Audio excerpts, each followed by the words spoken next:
Shalom. This week's Sedra is Sedra Emor. Millions of Americans and people around the world have the custom of watching the annual New Year's Eve ball drop in New York City's Times Square. People enjoy counting down with the announcers from 10, 9 to Happy New Year's as they watch the low-tech ball drop.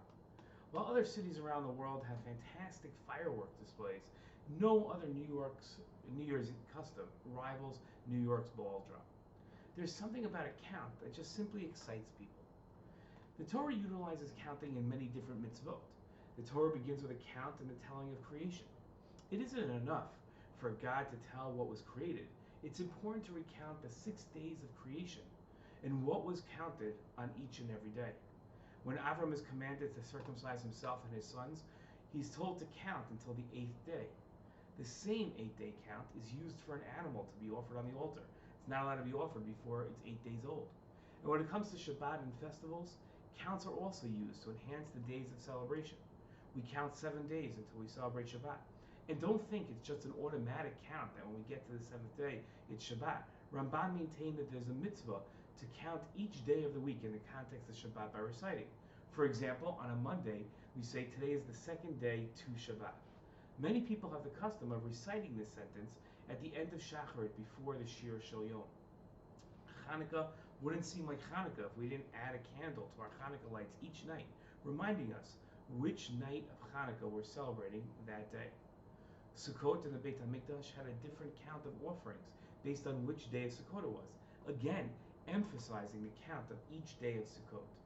A woman's status of Tameh and Tahor is dependent on her counting days from the time she is Tameh to the point where the cause of her tumah has stopped until she's prepared to go to the mikvah and become Tahor again. The same is true of other people who are Tameh and Tahor, like someone who comes in contact with a dead body or someone who develops sarat from sitting. To become Tahor in any situation, a count is necessary. In our Torah portion, we learn about the mitzvah of counting until Shavuot. Hashem commanded Moshe to tell the Jewish people, when you enter the land that I am giving to you and you reap its harvest, you shall bring the first sheaf of your harvest to the Kohen. From the day on which you bring the sheaf of elevation offering, you shall count 7 weeks, and they must be complete. You must count until the day after the 7th week. That's 50 days. Then you shall bring an offering of new grain to Hashem. On that same day, you shall hold a celebration. It shall be a sacred occasion for you, as we call Shavuot. And you shall not work at your occupations. This is a law for all time in all your settlements throughout the ages.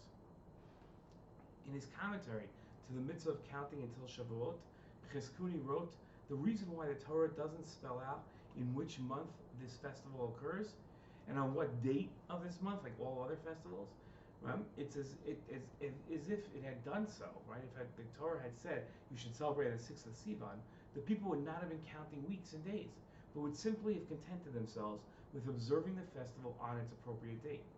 The counting was an important feature of these weeks. It seems from the Cheskuni's explanation, a crucial feature of the festival of Shavuot is the countdown to the festival.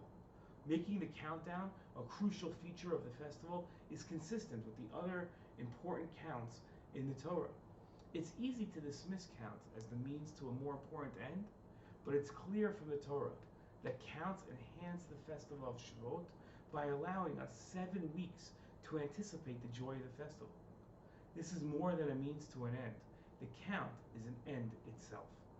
It's an important lesson about anticipating joy, anticipating festivals, anticipating mitzvot, and how that's a crucial part of every festival and every mitzvah that we have in the Torah. Shabbat Shalom.